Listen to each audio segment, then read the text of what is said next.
What is up, you guys? My name is Taylor Rae. I am the owner of RAD RAE Jewelry. This is officially our second YouTube video. And the first one I kind of described a little bit more of my background, how I got started in jewelry, a little bit more about the business, RAD and RAE. And for the second one, I wanted it to be more user-led. So I had you guys ask me some questions over on Instagram, and I'm just gonna run through a handful and answer them so you can understand a little bit more about me, the background of the business, and then we'll get into fun stuff. It's like day in the lives, and I'll bring you to trade shows with me, the creation of a collection and all that good stuff. So let's dive in. The first question was, what was your career timeline / what was your first job? My very first job was working at a local gym. It was called Mountainside Fitness. I was a smoothie girl. And then I also worked at a cupcake shop that is no longer exists in Scottsdale. And I was slinging cupcakes and working at a gym, kind of best of both worlds there. From there, I became a makeup artist. I worked for Bare Minerals in the early part of college. I owned a clothing store on Arizona State University's campus with my sister. I was a makeup artist also for Chanel and for MAC Cosmetics. I worked for Nordstrom for a little bit and managed their BP Topshop section of Nordstrom Fashion Square, and then owned a digital marketing agency for a handful of years, and now I'm a jewelry designer. Kind of a random, odd way to get here. If you want to know more about how I became a jewelry designer, watch the last video. How did you develop your personal style? I love clothes. I've always loved fashion. I think my parents giving me the creativity, the creative freedom to wear pretty much whatever I wanted growing up was huge. There was definitely some questionable outfits, and I'm sure that they were embarrassed walking around in public with me when I was wearing flared jeans with a mini skirt over it. But it really helped me kind of develop my own personal style. I'm also a big believer in like just wearing what you love. If you see something and you love it, wear it. Don't save it for a night out. Don't save it for a wedding or a big event. You know, wear it today, wear it now, find a way to wear it. A lot of times women come into our showroom or see us in person and they're like, oh my gosh, I love these earrings. And they're big, shiny statement earrings. Like, but I have no idea where I'm gonna wear them to. I'm like, wear them to your kid's soccer practice. Wear it to the grocery store. Like, don't be afraid to wear the big, bold, crazy stuff. And wear what you like. Wear what you like. Who cares if anybody else likes it? Who cares if you style it different? But just take a lot of creative freedom in developing your own personal style. What inspired you to start the jewelry line after working in marketing for so many years? The jewelry line really stemmed from me wanting to take back control and doing something for myself. If you watched the last video, I had been a subcontractor for this company that was based in DC, doing marketing for them, social media specifically, and I was absolutely miserable. It was a very, very hard, miserable 2 years of my life working under this person. And so it really stemmed from me wanting to take back control in doing things that I loved and, you know, promoting a brand and doing something that was really fulfilling to me. So it started as a hobby. My undergraduate degree is in fine arts with a focus in metalworking. So I am bench trained. I know how to do stone setting and chain making and all of the craft behind fine jewelry making, but wanted something that was accessible for the average consumer, and that's how RAD RAE was born. What's your advice on how to get over the fear of putting yourself out there? I would say practice makes perfect, or practice makes closer to perfect. Going on social media and going onto stories and not being afraid to put yourself out there is definitely a learned art. Most people are not good at it, and you're gonna have to get comfortable with things not being so perfectly produced and not knowing what to say and fumble over your words. But the more you do it, the easier it becomes. I have no problem showing up on social media now. I've got no problem doing YouTube videos. And I think in turn, it makes you a lot more of a confident person. But the only way that you're gonna grow is putting yourself in uncomfortable situations. And my favorite little tagline for myself is, sometimes all you need is 3 seconds of courage to do anything. 3 seconds of courage to post that post, 3 seconds of courage to send an email, make the introduction, whatever it may be. But the fear of putting yourself out there, that is your little reminder. 3 seconds of courage. You can do hard things with 3 seconds of courage. Have you ever done any sort of crowdfunding or taken on investment for your business? No, we have not. I've had a lot of friends who have taken on outside investment or who have done crowdfunding campaigns. It was not something that we did for the business or that we intend to do. My dream is to grow this slow and steady. I really don't want to take on outside investors, and I want to have 100% ownership and creative control over what goes on in RAD RAE, and that means growing slower. It does not mean that we can go out and raise $2 million in capital in order to, help with inventory and marketing and really getting our name out there, but we're doing that very intentionally. Coming from the small business consulting world, my husband did finance, small business finance consulting, and I did marketing consulting.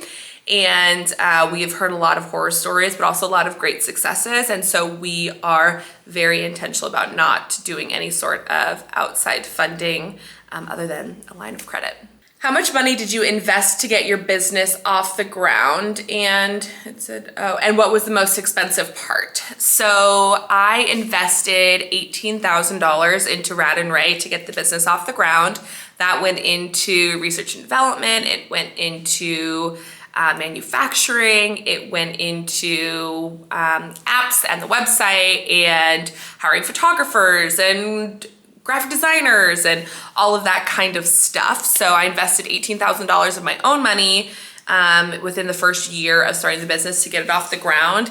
The most expensive part, guys, running a product-based business is so expensive. I come from the service-based lens of a small business where I owned a digital marketing agency. Your overhead was really just you and your computer and the software and maybe a few people that you hire here and there. But other than that, all of the money is like yours. Like, cool, you made $20,000 this month, you're taking home $18,000 of that.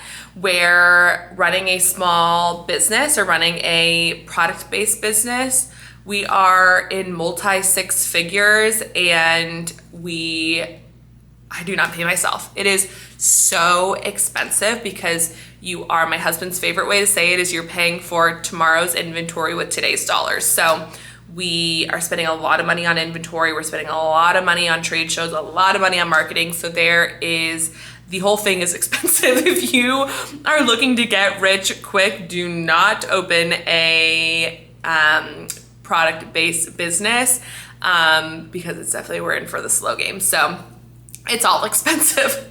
What did you want to be when you were younger? When I was younger, I always thought I was gonna go into something fashion related, which I am now, but there was a little stint in high school where I became obsessed with biology and the human anatomy, and I really thought I was going to be a medical examiner, like someone who does autopsies, or somebody who did like the artistic drawings inside of a scientific textbook, like anatomy drawings. That didn't last very long, but I did think I was gonna go down that path, and then kind of went back into the art world. But I always kind of had a feeling that I was gonna go into something, I always knew I was going into something creative, and I kind of thought fashion, then I steered a little bit towards the sciences in high school, and now clearly back on track. What is a bucket list item you'd like to see for RAD RAE in the future? I would love for RAD RAE to be more of a all-encompassing fashion brand. So we're starting with jewelry. I would love to dip our toe into clothing and do full, beautiful size runs of small through at least 3X of great, curated, intentional, badass clothing, footwear, whatever it may be. We are starting with jewelry because clothing is so expensive, but we'll get there someday. That is a huge, huge bucket list item for myself. How do you come up with your jewelry designs? This is a great question. I am kind of in the process of filming a video of how we have developed our holiday line. So we're bringing that to wholesale next month and then bringing it to direct to consumer in October. but I find a lot of inspiration in vintage pieces. I collect vintage brooches, I collect vintage chain. We work a lot with dead stock product, so like product that was made in the 60s and they've got 50 units of this one type of clasp left or something like that. I love sourcing and finding pieces like that to really draw inspiration from. I also love cutting up and breaking apart jewelry that I've kind of collected over the years and kind of re-engineering it, remanufacturing it. I find a lot of inspiration in nature, and I also find a lot of inspiration in architecture. I am someone who loves the big and bold, so finding you know, little pieces of molding or buttons on a shirt or something like that that I can blow up into a big pair of earrings or a statement pendant or something like that is something that I really, really enjoy. What are ways that you avoid burnout, guys? Woo! Burnout is real, and being somebody who is truly, truly obsessed with working, I feel like I hit that burnout wall quick. My husband is very good to remind me that I have to prioritize myself. And this year was the first year where I feel like I really prioritized my time, took time in deciding what my mornings are gonna look like, being very intentional with goal setting, using Asana, using my planner, so that I can prioritize me time too. It took a long time for me to get to this place where I didn't feel guilty about doing it. I am not somebody who finds enjoyment on vegging on the couch and watching shows, but instead for my prioritizing my me time and my mental health, I have been doing things like going to vintage stores or being out in nature, something that still feels productive but doesn't keep me behind a computer feeling overwhelmed with all the tasks I have to do. So it's super important to find your outlet. And if you're somebody like me who feels a lot of guilt in taking time for themselves, especially during the work week, finding things that are fill your cup while also keep you inspired and creative and you feel like you're kind of killing two birds with one stone. How did you learn to style a curvy body when you don't like huggy fabric? That's a very interesting question. You guys just have to play. I will do more styling videos. I feel like I do a ton over on my personal Instagram. It's Hey Taylor Rae. But I don't like super form-fitting stuff. I feel like I definitely have this like masculine and feminine style, and I don't like things that are too overly girly, but feel like I kind of like to walk that line. So nothing that I wear is like too form-fitting. So if you're looking for inspiration, go follow me over there. You guys, we got a lot of questions about my skincare routine, my makeup routine. I just told you that I used to be a makeup artist, so I am definitely a product junkie, product obsessed, but I also am a creature of habit and kind of do the same thing, use the same products forever. So I promise you that I will film a little skincare and makeup tutorial because I know that that is a very, very asked question and clearly is through social media. So I promise to film that for you guys in the near future.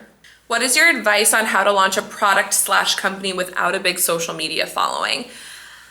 That's a great question because I did have a okay sized social media following when I launched RAD RAE, had about 11,000 followers, but my biggest thing is you have to get into the community, do community events, go to networking events, and really immerse yourself into the local community.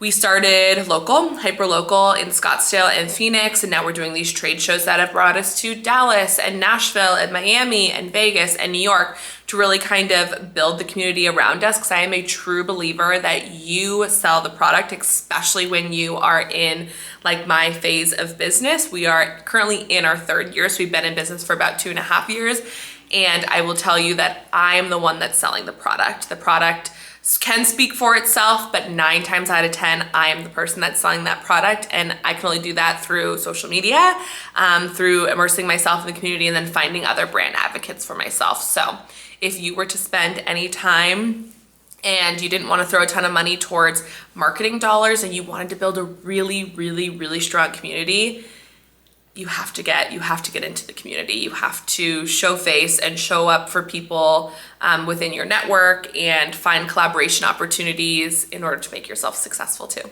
You guys, there's a lot of questions in here about clothing, how to develop your personal style, how often do you shop for new pieces, can you dress me daily, can you show us what your closet looks like? So I will try to do more styling videos. That means the world to me. I love fashion and I really find a lot of joy in getting dressed up, but also don't like spending a ton of money on my clothing. I think that is reflective in the RAD RAE price point as well, where our sweet spot's like that $25 to $45 range, because I want it to be accessible for everybody. So I promise to do more fashion videos. And if there's anything specific that you want to see, a closet tour, what I wear for the week, how I stack and style jewelry based on different, whatever it may be, let me know down in the comments and I will promise to film that for you.